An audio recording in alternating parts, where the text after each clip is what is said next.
So we are recording. Good evening, everybody. It is time for the Module 4 chat in Gender, Race, and Class and Media. This is the week where we're talking about media and gender number 1. And a whole bunch of people here tonight. We're going to turn things over to you in just a second, but I want to point out some stuff about our schedule. Now, we shifted things around because of the Super Bowl and then the caucuses, and so I gave you a couple more days to do everything. So just pointing out, this module 4, is now going to be due to be completed tomorrow night, Wednesday, the 5th at 11:59. So I've extended it by a couple of days because of this delay in the chat. I have also changed the key dates for Module 5. And I have reposted this whole thing to the Moodle page, which you may download, but just so you know, I have moved the deadline for Module 5 back to Monday, the 10th of February at 11:59. And our chat, which was originally going to be held Thursday night, is now going to be on Sunday night at 8 p.m. Okay? So I will put out a note when we wrap up this module. Hello, Brittany, by the way. And we'll have those dates in there. But just so you know, there will be no chat on this Thursday night. I will change the date at the Scholar page, or pardon me, at the Moodle page, etc. So again, I apologize for all of this. But try to think of everything when you're putting together a schedule for a compressed term like this. And then you forget it's Super Bowl Sunday, and then your team makes the Super Bowl, and you don't feel like or having a chat, which I'm very happy we didn't have a chat, because if I would have had a chat, I would have missed the first Kansas City Chiefs Super Bowl victory in 50 years. So thank you for your understanding there. Any questions about the changes in the schedule? So this is Crystal. So nothing's changing for Module 6. It's just Module 4 and 5. That's correct. That's a good question. Once we get to Module 6, everything will be back to as it was originally set. Okay. Okay. So you note, for example, we have a chat on Sunday the 9th, but then we'll have a chat just 4 days later for Module 6, and then we'll be caught up. Okay. All right? Sounds good. All right. Okay. Folks, here's the agenda for tonight. I want to talk for a few minutes about your first analyses, which you've either completed and submitted, or theoretically, if you haven't completed it yet, because I'm giving you to Wednesday to get it done, at least you have an idea what you're going to talk about. And there's no need here for a formal presentation tonight. I just want to hear some of the things you're thinking about. I haven't really looked at it. I have not looked at any of them. So you'll be giving me news here on what you're going to be doing. So then we're going to be starting to talk about media and gender. The first thing to talk about is, what is the difference between gender and sex? Then we'll, a lot of our material this week was about hegemonic femininity. Part of our PowerPoint presentation was about that, but I think we can also say that Anne Helen Peterson's book, Too Fat, Too Loud, Too Slutty, actually deals with ideals of hegemonic femininity as well. We'll talk about what feminism is and why would it be so controversial, and how media impact our understandings of the cause and issues of feminism. And finally, we'll spend some time talking about our book tonight, Too Fat, Too Loud, Too Slutty, as well as your viewing of the movie Misrepresentation. So it appears that most all of you have done all of this. So let's start talking about GRC Media Analysis number 1. Brittany, you're appearing on my screen right now, so I'm going to ask you if you'd be so kind as to kind of talk about what it is you analyzed for this module, as well as the connections you would have made to the class. All right, so I'm Brittany, and I chose a commercial that I found on TV. Booking.com did a commercial where they kind of flipped the script of the traditional roles that men and women play in the like marriage proposals. Hmm. Like traditionally, you see men down on their knee. You hardly ever see a woman proposing to a man. And so I thought it was kind of interesting because in this particular commercial, the woman is actually proposing to the man. So I took a look at that and kind of related it to our class, just in how this commercial is sort of challenging those typical roles. Absolutely, that's a great idea. And one of the reasons, by the way the ad breaks through the clutter of the thousands of ads you see in a day, is it is, as you say, it flips the script. It totally undermines the ideological basis of gender relationships. And so, tell me, was the ad weird? Was it like refreshing to see this happen? It was actually really cool because it was just so normal. Like it just looked natural and I don't know, it was nice. Excellent. So that was good. Was that a Super Bowl ad? No, it was, I don't even know what I was watching, probably. Okay. Okay. I haven't seen this particular ad, but I'm sure that your analysis will have a link to it, and I'll check it out. Maybe we'll post it for the whole class to see. So, okay, that's really good. Who else wants to talk about their analysis? You see, these things aren't terribly difficult to do once you get going on them. So, who's next? Sammy here. I can go next. Hey, Sammy. Hi. I just wrote mine about an article that this woman wrote about she doesn't like cooking like a child, and that's okay. Like she can still take care of her family, but she doesn't have to cook. Oh, what's the ad for? It's about like how women don't cook, right? Right. Right. What I'm sorry, you're kind of breaking up here, so that's all right. But was it an ad or was it a piece of journalism, or what exactly was it? Where did you see it? I guess from what source? Yeah, it was an article. I don't remember exactly what it was. I can go look it up real quick if you want me to. Yeah. Why don't you do that? Why don't we come back to that then in a second? All right. Who's next? This is Danielle Blake. Oh, sorry. Hello, Danielle Blake. Hello. Okay, so I guess like also like what I want to write about, I guess it's kind of a question I have too, because like I know that we focused on gender like in this last couple of mods, but like the article that I wanted to analyze was more about race. Yeah, that would work. Is that still fine. okay to do? Absolutely. I mean, the whole prompt on this is just to write about ideology and hegemony, and that may come up in race, it may come up in gender. Okay. That's no Okay, problem good. at all. Okay, good. So what'd you get? Yep. So sorry, the Wi-Fi at Simpson's like really bad right now, I think. It's super shoddy, so Yeah, I'm kind of wondering about that too. So so hold on here. I'm actually plugging in my headphones. Can everybody hear me again? yeah. Yeah. Okay, that's good. I think some of the feedback here was coming from me. So, okay. So Danielle, did you actually have an article to talk about? Yeah, go ahead and tell us about it. So it's a KCCI article about, it's a really recent thing about the missing teen in Des Moines. And the headline of their article is they identify him as like a family worries about missing Black man, even though this is like a high school student. He's a teenager.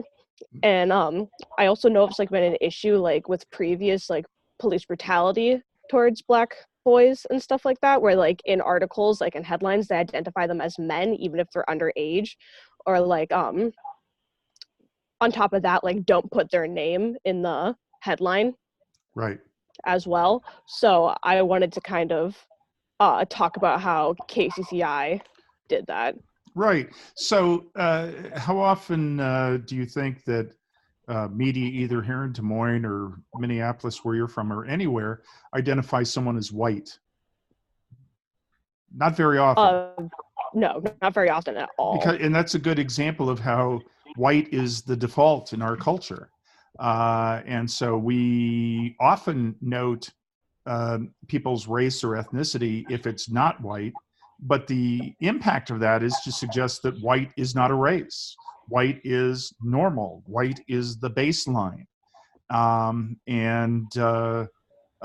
We don't, by the way, we would also note with our caucus debacle of last night that many people have been talking about, Pete Buttigieg's apparent good showing in the Iowa caucuses. We don't know the actual final results yet, but everybody keeps noting he would be the first gay president. Nobody would say that Joe Biden would be our 46th straight president. Straight is assumed to be the default again. And, I think one of the things that we would like to get to as a culture is to say, without regard to anyone's sexuality or class or gender background, they're just human beings, right? And so I think what you're talking about, Daniel, is a great idea. So I'll look forward to seeing that. Let's hear from some others. Okay. Who else? I can talk. Hello, Amelia. Hi. Also, Danny Bailey texted me. She said that her audio's not working, so she's gonna exit and come back in. Excellent. We'll look But for her. my analysis, I did it there was a lot of on Twitter, a lot of men were upset about the new Birds of Prey movie, which is an all-female superhero movie that's coming out in like 3 days, I believe. Yeah. And they were saying it wasn't sexy enough and that people weren't going to watch it because it wasn't sexy. And so I just kind of talked about how, like, yeah, there have been female superhero movies like Wonder Woman, but she has a really short skirt, she's got high heels, she's got non-practical fighting gear, whereas Captain Marvel has like a full armor suit like the other people in that movie. And Yeah. then there was a lot of feedback from men about how that wasn't sexy and the movie she was like too feminist and too this and too that. So I just kind of like analyzed an article that showed the tweets and stuff like that. And I Damn talked more them. about that. So when you're fighting crime, you're not doing it in 6-inch stiletto heels and high fashion lip gloss or anything like that. Push up bra. Maybe the lip gloss, Yeah. but definitely not the heels. Yeah, and the surgically enhanced breasts that always seem to go with Marvel Comics superheroes, right? So yeah. Anyway, okay, let's hear one more. Who else has got one? I'll join in. This is Crystal. I haven't necessarily written it out, but an idea I found an article in regards to how kids today actually need more responsibility and not less. In regards to it, I thought it was an interesting read because when I grew up, I had all the chores, and I felt like an adult. Now with all this technology and stuff, children spend an average of 6 hours a day watching television, because it's the media and such, and nearly don't help out at home and such, which it said in the article will result in difficulty in accepting responsibility during adulthood. So I kind of, in regards to the class, I thought because of how much media we have and how much it takes our attention away, I thought that's how I would tie it to class in a sense. Right, and I mean, every generation of children thinks they have the worst parents in the world, but it is true that our toys and our technologies do have a significant impact on what we understand to be childhood and parenthood and adulthood, etc. So thank you, Crystal. Okay, so that was just a kind of a brief tour. When we have our next chat on a night that there's an analysis due, we'll go around and see what some other people have at that time. What I want to do right now is start talking about the actual content in this module. And I guess our overall kind of 37,000 foot objective here is to investigate how media help us understand what it means to be a woman and what it means to be a man. And in this day and age, perhaps what it means to be somewhere in between those points on the spectrum. And so we begin by talking about the idea. We hear a lot of discussion of gender and sex. And for our purposes here, I'm going to suggest that gender and sex are not one and the same. We may use those terms interchangeably, but for our purposes here, we have a very distinct definition of each. Can anyone help us with a idea of what you think the meaning of the term gender is? Can you hear me now? I can hear you, Danny. Okay. I'd like This to is speak on that. The part of gender meaning, I would say the biology side of things, the female or male body parts, and the sex is what that person individually claims. Okay. So would you say the gender is more affiliated with the biology side or the cultural side? The biology side. Okay. Anyone want to take that up? this is Crystal. Yeah. I feel it's a bit cultural in regards to that because society, like, in a way, tells us what we Right. can and can't be, and, like, for example, like the toys at a supermarket or stuff, girls can only play with girl toys and boys can only play with boy toys. Right. I feel it's kind of culturally influenced. Okay. Okay. Anyone else want to add to that? Thank you, Crystal. Hi, Reagan here. Hey, So, Reagan. I would just say the opposite. Like, I think of gender as how you identify or how society classifies you. Right.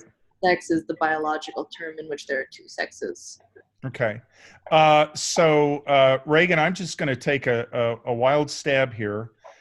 Reagan has been in one previous online class. I don't believe we've ever met face to face, but just on the basis of the little picture that I see of you on Zoom, I'm going to guess that your sex is female.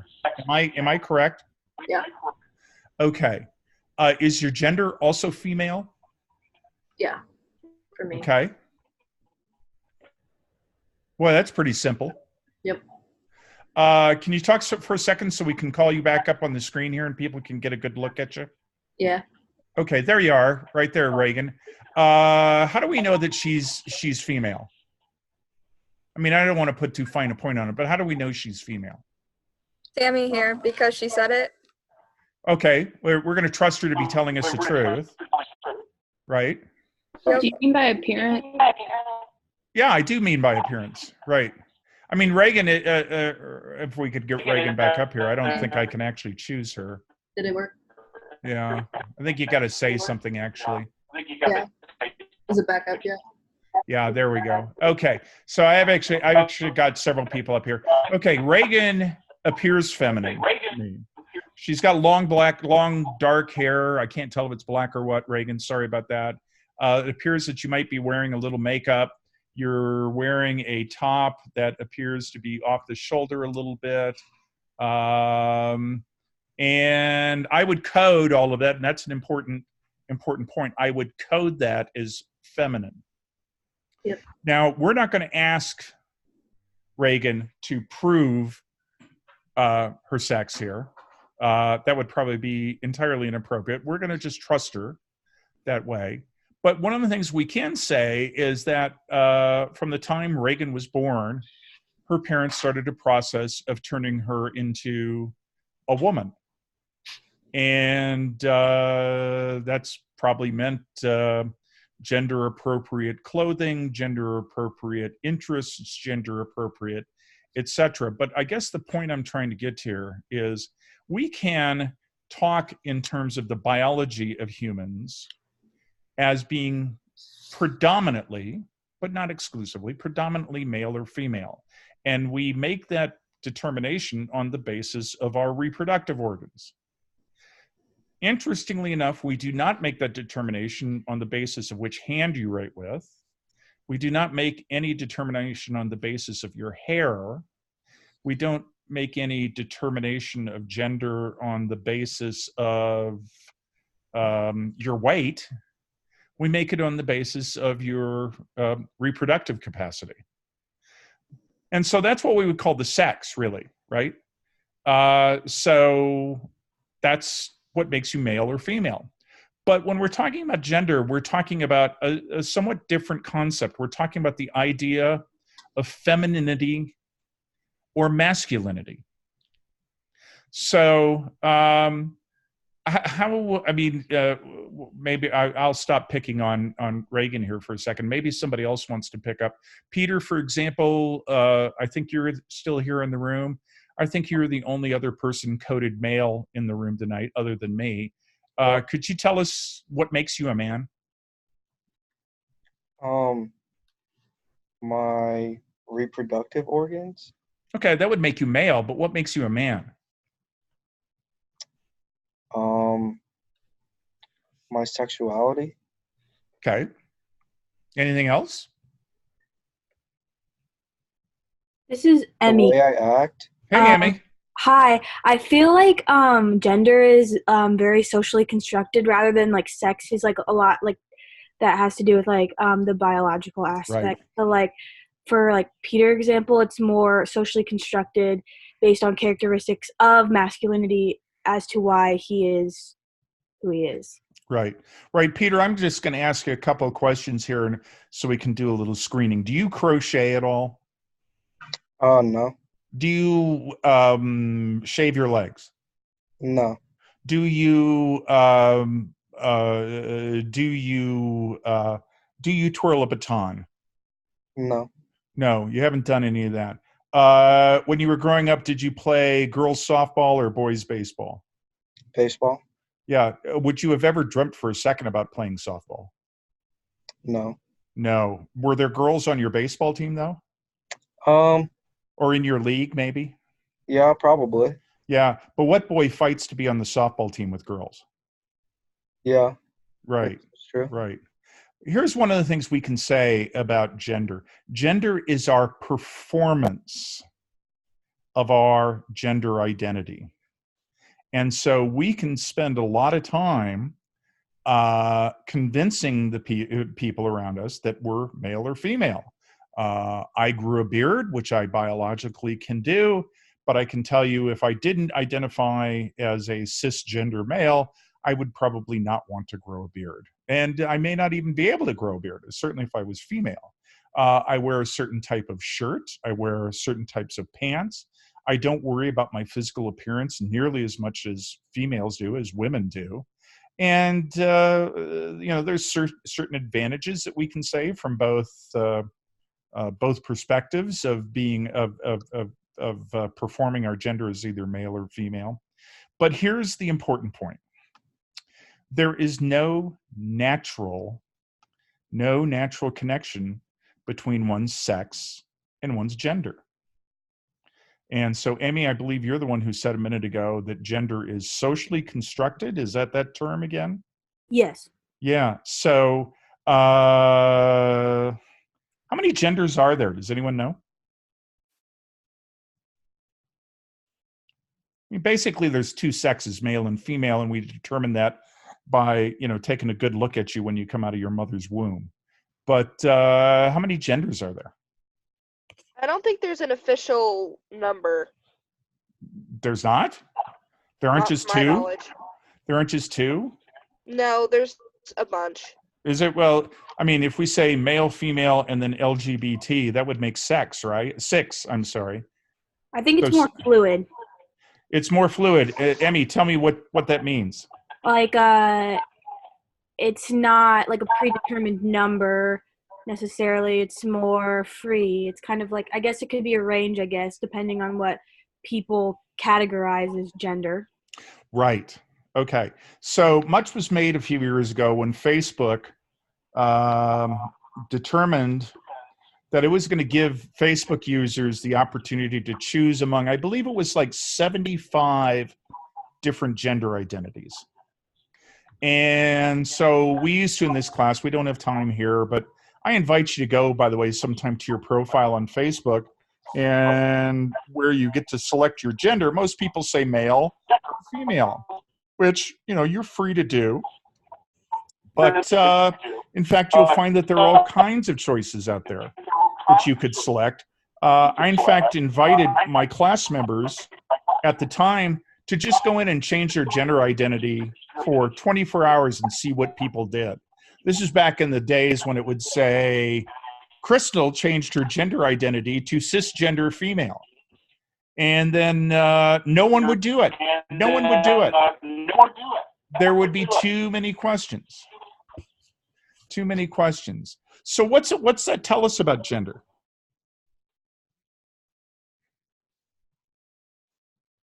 What's that tell us about gender? This is Danny. Yeah. I feel like it's highly stereotyped and looked down upon if you go outside the range of if people believe that there's two. There's a considerable amount of social pressure if you are biologically, if you have a penis and two testes and a muscular appearance, there's a certain amount of social pressure to conform not just to your sexual assignment, but to your gender assignment, correct? And vice versa, I might add. This is Danielle here. Can I chime in? Yes, please. The thing that, like, answering your question, kind of like what I thought, like, brings us back to the first mod when you're talking about, like, hegemony and ideology. Like, I feel like kind of like the stigma behind it and the stereotypes has a lot to do, like, also we were talking about my article about how, like, a lot of people just associate that, like, this is the norm, that there are two genders, and once you step outside of that norm, then, like, that's when, like, you can essentially be considered wrong or, like, looked down upon. Like, there's, like, a hegemonic idea behind gender. Right. About 5 years ago, I taught a freshman seminar at Simpson and had a student enrolled in the seminar from another state who was transgender. Born female, was planning eventually to surgically transition to male. All of this student's academic records used the student's birth name, which was feminized first name, feminized second name, and then the family's surname. But the student told me on that at orientation, the student wanted to be known as someone else, as another name, which is male. And I said, oh, that's fine. That's great. And then later in the day, we had lunch with the parents, and the mother pulled me aside, the mother of the student, and said, as you probably have already figured out, my daughter is very mixed up. And I said, oh, tell me more. She's going to want you to call her this name. And I said, actually, yes, that's what I've already been told. I would appreciate it if you did not give in to that. It turned out the mother was somewhat religious. She believed this was just a passing phase. And that she was deeply concerned that at college or at university, the student would slip further off into the what she considered, I guess, the hellhole of liberal politics, liberal gender politics. Why isn't it as simple as just saying, you know what, Mom, I don't identify as Sally. I identify as Steve. Why is that? This is Crystal. Yeah, Crystal. I feel it's mostly because of how society has shaped culture today in regards to faith and such, because my brother, he came out to us a couple years ago. Right. And he was afraid that we would not accept him, right, for who he is, because of the stigma in society saying you have to be male or female, you have to be with the opposite gender, not the same. And I'm very open about it, but I feel that society has definitely has set it right to where, you know, if you come out like that, people are going to call you names. They're not going to treat you the same. They're going to treat you differently and ostracize you. But from a social perspective, I mean, I think we all know in a certain way, Crystal, it sounds like you do. Like, I really don't care, you know, what your gender identity is. And yet the culture does for some reason. What exactly what is the reason for that? I mean, what is to be gained by the culture at large or people in the community bullying Crystal's brother because he comes out as gay? What's the function? I mean, is there any real function beyond spite and meanness? I feel, oh, this is Emmy. I Yeah, feel like Emmy. it has to do with like the social hierarchies, and like if you are like gay or whatever, then our society has labeled that as like you're not as equal to the straight people, because that's what we idolize in today's society, especially like how like in the tooth in our book, how like fat is labeled as like weak, or I can't remember the other thing, but how like fat people are perceived as weak because Right. they're larger. Well, and we're dealing with the concept which we discussed earlier of binary relationships. So sex, when you think about it, sex, you either have a penis or you have a vagina, right? You either have ovaries or you have testes.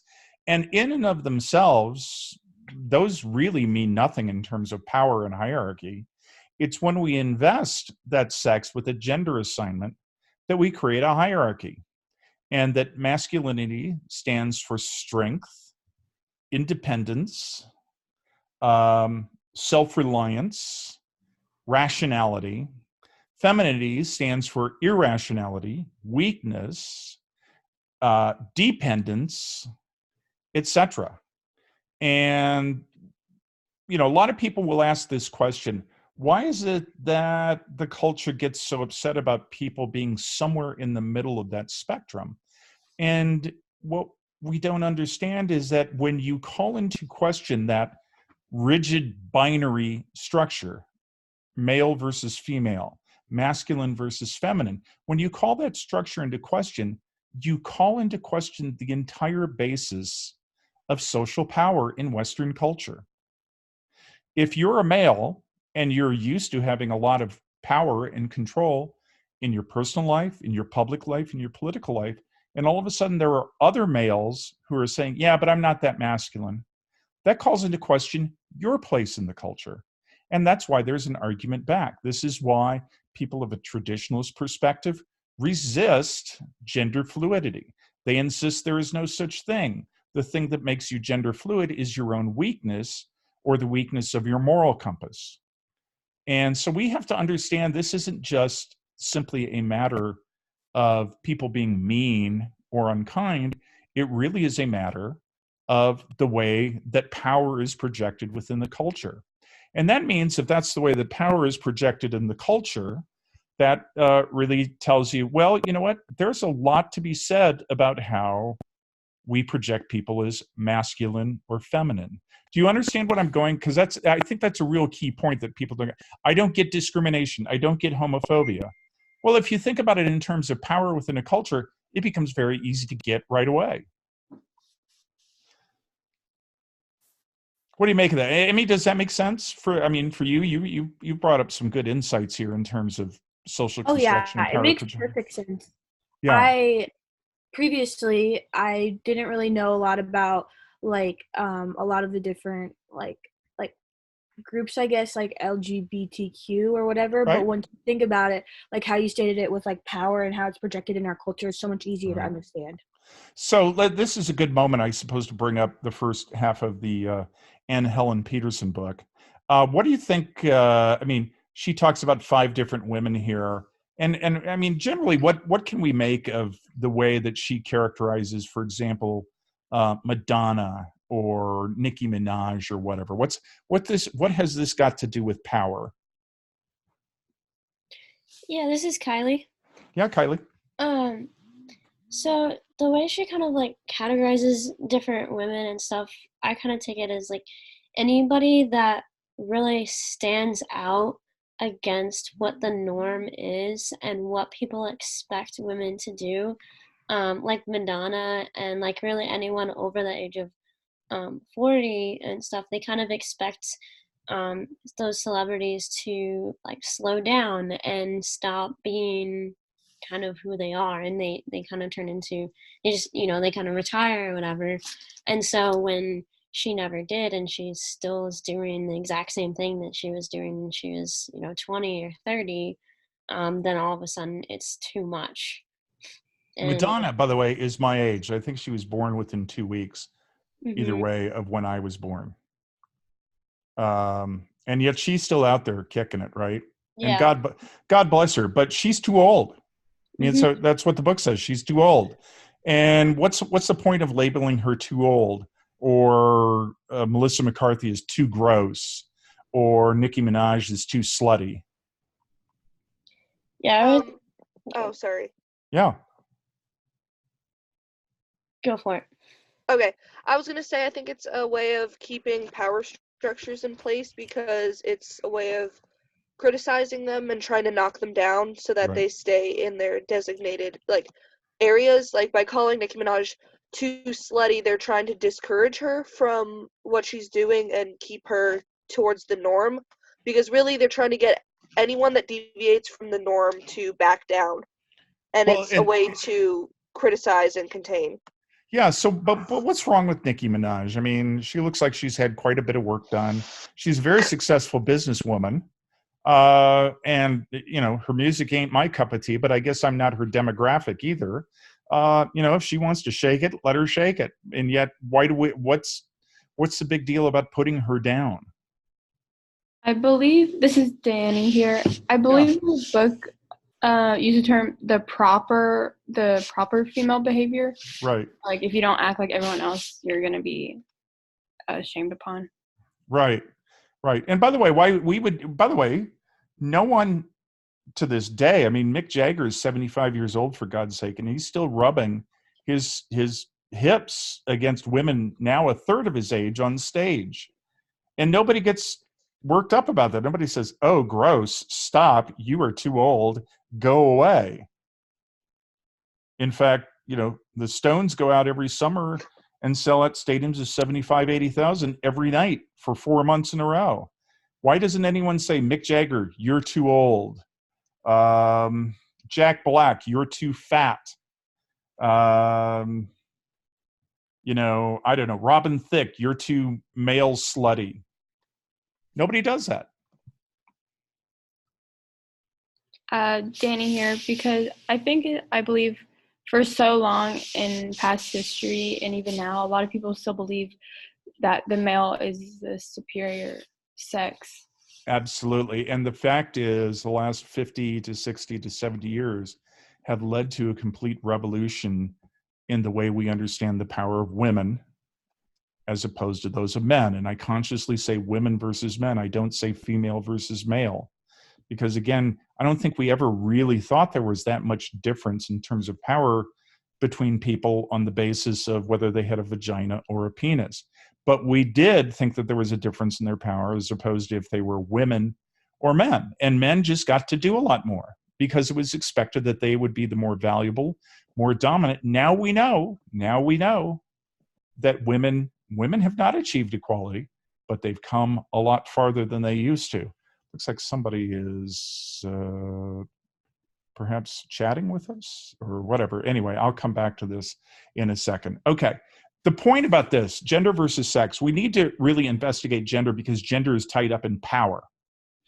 And our book is really talking about the way that the dominant culture says to women, you're too fat, you're too old, you're too stoned. We're going to read next week Kim Kardashian, too pregnant, too silly, not to be taken seriously, et cetera, et cetera, et cetera. And I would really encourage you to take a look in your media content over the next several days over how, this image of women needing to stay within a box is really projected versus in mainstream media content. So, all right, I want to move into this concept of hegemonic femininity, which really the book is about, but I presented some information that there are a number of kind of dominating ways that women are characterized in the culture. Did you get a chance to see that on the PowerPoint? Several examples? Yes. Yeah. First of all, what do we mean by hegemonic femininity? We talked about the term hegemony. What do we mean now when we're talking about hegemonic femininity? Next week, we'll talk about hegemonic masculinity. This is Danielle here. Would you be referring to the fact that there's basically one idea of how to be female? I think there's more than one idea, but there's a pretty well circumscribed set of characterizations of women in mainstream media. To give you an example, I went to a caucus last night. I know you did too, Danielle, and I don't know, and I know Amelia was there too. But let me tell you a little bit about my caucus last night. The Bernie folks were really fired up. They were fired up. They were cheering. They were dancing. They were jumping up and down. They would just kind of spontaneously break into chants all of a sudden. By the way, I was, over, first of all, in the Amy Klobuchar group. Then I went to the Biden group, and we just kind of all were a bunch of old white people who sat on our hands, and we were kind of, frankly, pissed off at the Bernie people because they were, quote, not behaving. But I want to tell you one thing. The leader of the Bernie chants was a person, I assume, was born female, but now projects gender identity as somewhere between that. In fact, I talked to this person after it, congratulated them on doing a great job. And she had a number of buttons on, loud and proud about being gay, about supporting LGBT agendas. And I would also point out to you that she would not fit into the box of conventionally attractive. In other words, she didn't fit into the mainstream media characterizations of how women should look. And so one of the things we need to know is, what do media tell us about the way women should be? What should they look like? How should they act? What were some of those characterizations?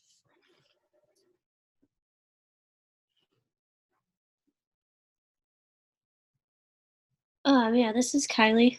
Yeah, these are like the specific ones from the PowerPoint, but I know a lot of times they're, emotional but soft-spoken. Okay.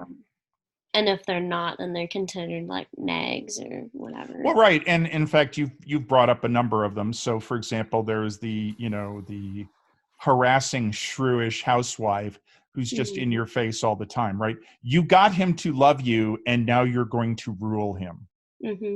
Right. And that was epitomized in the Everybody Loves Raymond show of a few years ago. Mm-hmm.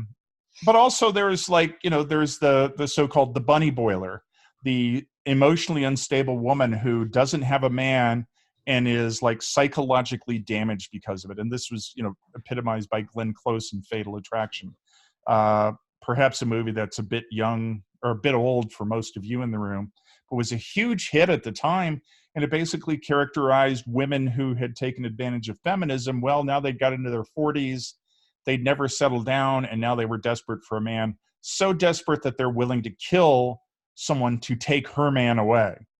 And so that's another one. So were there any other characterizations in there that you think are common, maybe we've even seen in some media portrayals?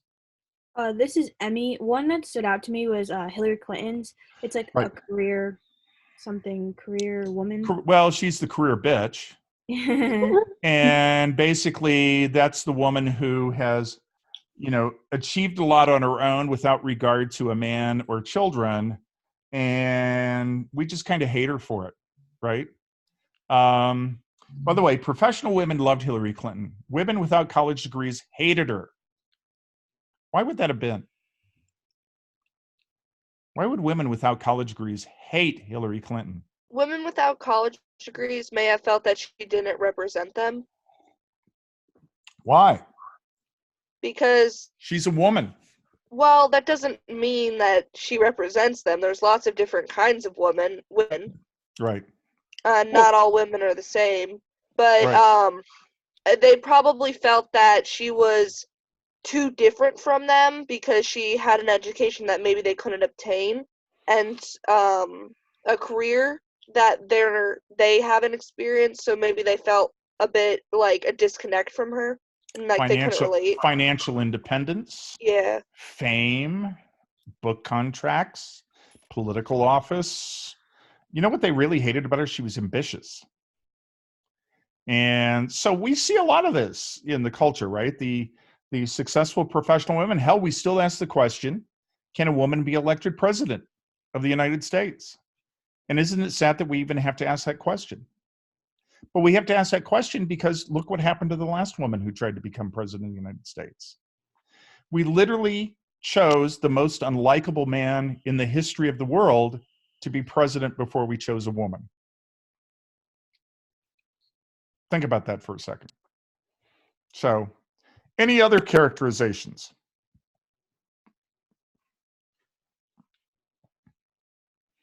Anyone catch on to the distinction between the virgin and the whore? Yeah, this is Kylie again.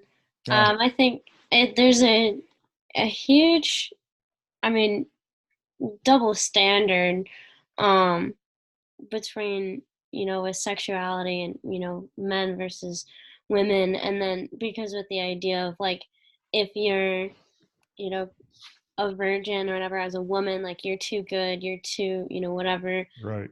But then as soon as you sleep with one person for whatever reason it may be, you're a slut, a whore, imperfect, whatever. And as was the case in the Emma Stone movie, she didn't even actually sleep with anyone. People just thought she slept with someone, and that made her a whore.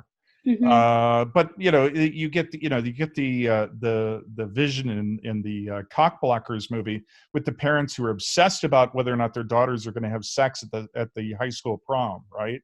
And they will do anything to stop it. And then you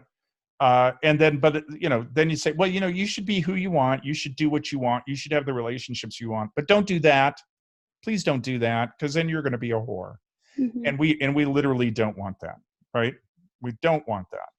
So there are a number of these characterizations of women, to the point where, one of the biggest trending commercials on the Super Bowl the other night was Women in Space hashtag, which the ad I didn't even pay attention to myself. I just saw it coming up on Twitter all of a sudden. Does anyone know what I'm talking about? Yeah. Yeah. What was that about, Peter? I guess I don't even know. It was like this commercial talking about how like there was enough like room in space for women or something like that. Right. Saying that like women can be astronauts and all that. Yeah, American women didn't fly into space for 25 years from when we first sent American men into space. One reason of which is there was literally some scientists who speculated that women who went into space, their uteruses would explode in a weightless environment. And so we had to keep them on the ground for their physical protection. That, of course, was untrue.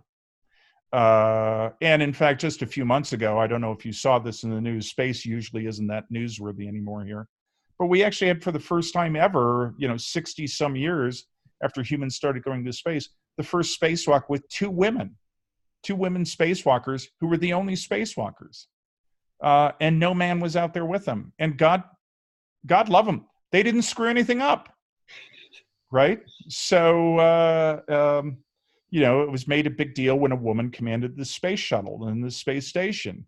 Now, I'd like to think that when we land the first woman on Mars, that it actually will be, that the first human on Mars will be a woman.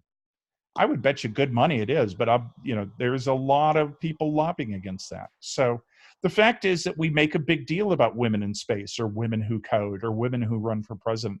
We really shouldn't. They can do it just as well as men. So, all right. So then we get to this question of feminism. And I put up a quote that has been often uttered in my classes, that we get talking about feminism in this class, and I will have students, female as well as male, who insist that they believe in the equality of the sexes, but they're not feminists.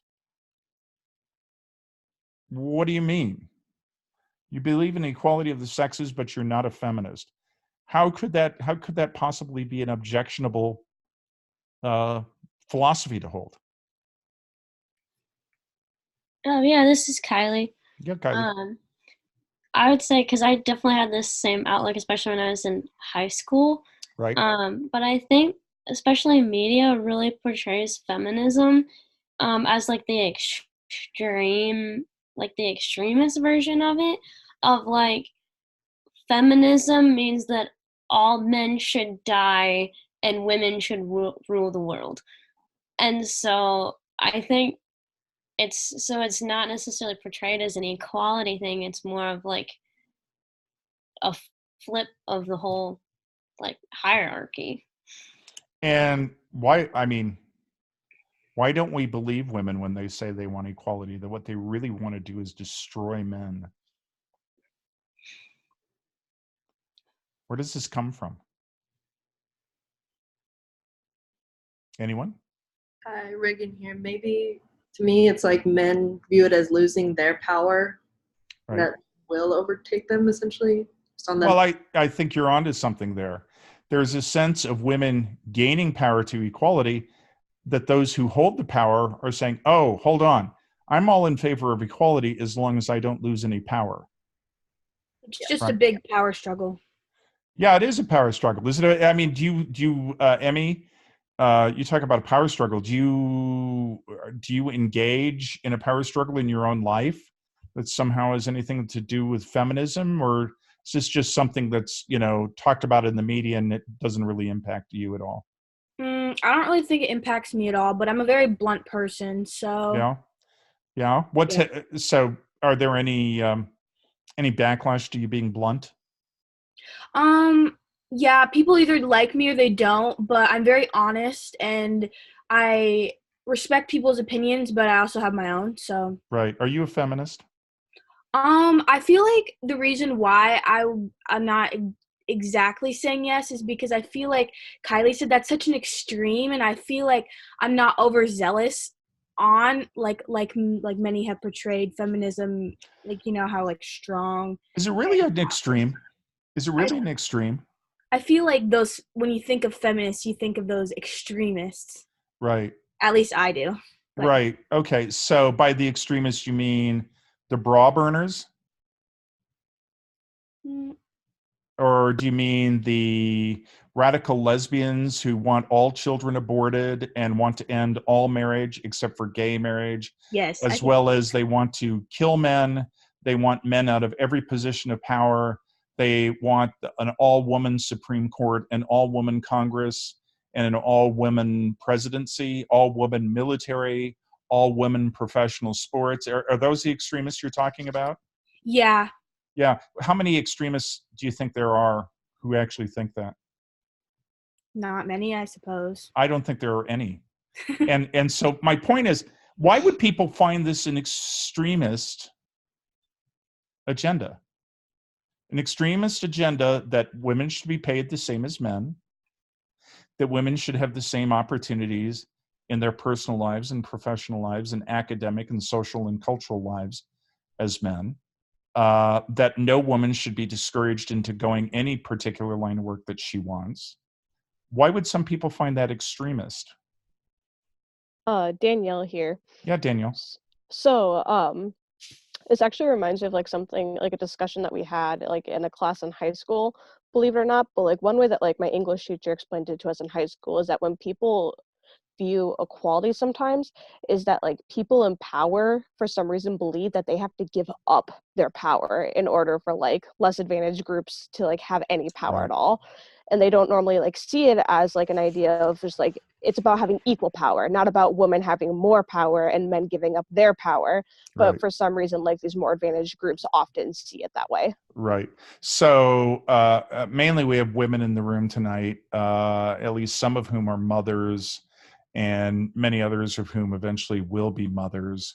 Do you think that either as a current mother or a future mother, do you think the workplace will be a different experience for you as a woman than it will be for men, like it has been for me, like it will be for Peter someday? Or This will is- be identical? Go ahead. This is Dan. I feel like it's gonna take a lot of time for us to get there. Like my generation or our generation isn't gonna see that, but maybe our kids will, in equality. Well, that would be good. I mean, and I hope we get there, and I think we've made some progress to it, but let's think about it. What is the workday? The workday is 9 to 5. The workday is 40 hours a week. The workday is usually premised on You put all of your personal life on hold for those 9 or 10 hours a day that you're on your commute or you're going to work. It may even require that you put your personal life on hold in evenings or weekends, right? Well, and we've said to women, you want to be part of this, that's fine, but learn to live under the rules that men made for the workplace. No one has ever had the temerity to ask the question, should the rules of the workplace change to accommodate equality of men and women? Should we work an 8-hour day anymore? Should we only have 2 weeks of vacation a year? Should we only have, when my wife had a baby, she got 6 weeks of paid maternity leave. She could take longer, but she wouldn't be paid. Should we do like the Europeans do and guarantee a woman 1 year paid maternity leave followed by 6 months paid paternity leave for the father? We won't do that here because we think that childbirth and parenthood is an entirely private concern that the workplace need not be concerned with. And I would tell you that that's a reflection of a culture that was built by men rather than women. And women have found it hard to work within that system because, of course, they have concerns completely different than men do in their lives. It's not that they're not hardworking. It's not that they're not professional. It's simply, they have concerns in their lives that men don't have. My wife had concerns in her life as we raised our children completely different than I did. And we never questioned that because, again, that was the water we swam in. So the fact is, here's one of the things I would like to portray to you. Feminism is no more threatening than we want it to be. Feminism does call, and you'll note 3 things, right? It's a social movement. It is addressed to understanding and interpreting how power is. And it's furthermore giving women the access to the information they need to make the choices that they should to support their own lives. And to the extent that we say, well, that's actually an extremist agenda, well, it's not really an extremist agenda. To be clear, it does threaten the existing power structure of a masculinist hegemonic society. And it should. So, all right, real quick, let's talk. We just got a few minutes left here. Actually, what do you think of the movie Misrepresentation? I'm just curious what you made of all that.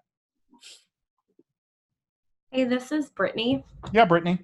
I found it really unsettling and disturbing. Yeah, because. But I don't know. It was just really discouraging and sad to see. Just the images, and you always kind of that it's out there and that there's this big wall that we have to get over to achieve equality. But then when you see all the images put together, it was almost like overwhelming for me, at least. Partly is this because you're a mother yourself? Yeah, exactly. So what I was going to say, I'm also a Girl Scout leader. And over the summer, we actually did stereotype busting whole theme for the whole summer. Right. And so I have 9 girls, and they're between the ages of 9 and 12. Right. And it was just, I don't know, it was really sad that they already know that the world is against them. And they feel this. Some of them were really upset, crying and everything, some of the meetings that we had. And it was we had to really search and find some positive messages for these girls. And I don't know, it was disappointing for me to see. You're depressing me. It actually made me cry. Right. At one point, this video made me cry, and I was so glad that I wasn't in a personal, real class setting, because this sucks. Right.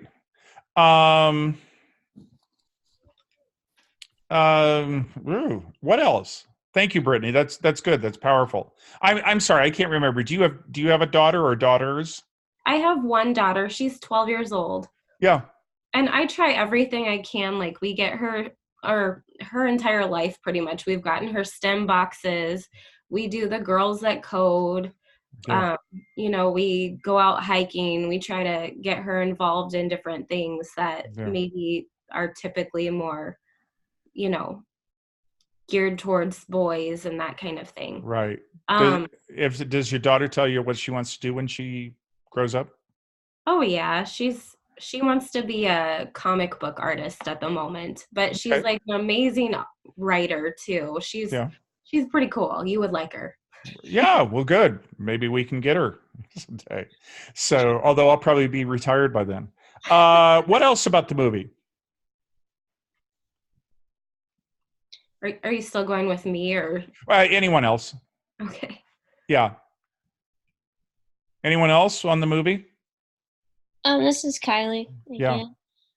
I really liked how they brought in like famous people to come in and talk about different things. Right. Like Katie Couric and like Jane Fonda and stuff, and Gina Davis, and how they talked about just getting into their own roles. And I thought it was interesting with Katie Couric. So she talked about like how women are portrayed, like news anchors are portrayed and stuff, and the part that where she talked about how she got comments about her legs and stuff, and Right. how she wonders if maybe she started some of that, and how she's kind of scared about that. Right. And so I thought I think it's really hard to just being a like breaking the glassing and ceiling and being the one to do that, and how do you set the standard. Right. And it's kind of like I felt for her for that, but also I'm like, it's not your fault, because you don't make people think the way they think. But Right. I think one of the most important points of the film is that the United States well lags between any other Western democracy in terms of the number and ratio of women in political and corporate leadership, which you would think is kind of like counterintuitive to the narrative, the dominant narrative that in America you can be anything and become anything you want. And you can, but who would want to be a woman running for president today when you see what happened to Hillary Clinton in 2016? And will happen to any of the Democratic women who, if they happen to get the nomination. I'm not talking about their positions. You may dislike their positions, but there's no doubt in my mind that Larry Clinton, as opposed to Hillary Clinton, would have probably won 40 states and easily have defeated Donald Trump.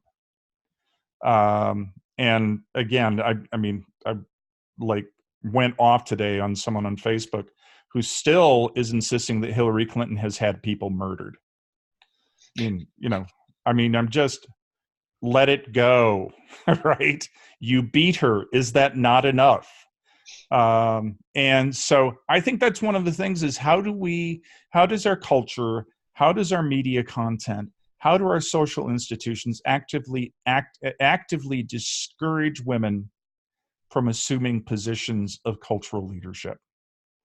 And I hope, Brittany, in all seriousness, I'm really happy that movie had an impact on you, and I hope it inspires you to redouble your efforts with your daughter. Yeah, and anyone else who has a little girl, because everybody in the room was a little girl once, and maybe you remember telling your parents when you were 5 that you were going to be an astronaut, but by the time you got to be 13, you thought, well, a teacher was a lot more reasonable of a goal in your life, right?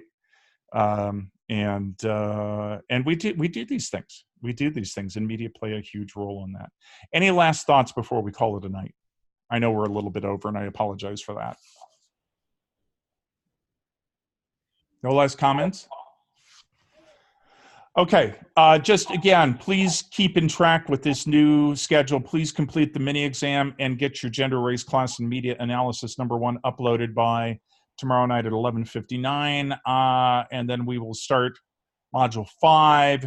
We'll have the chat on Sunday night at 8. So just RSVP to me before Sunday night at 6 p.m. Please make sure you've consumed all the materials before then. And then again, the deadline for the end of that module has been extended back to Monday the 10th at 11:59. So I hope you all have a great next several days, and that we'll see you soon. I'll stop the recording here. And if anyone has any other questions, hang on the line. And otherwise, I will see you next time. All right.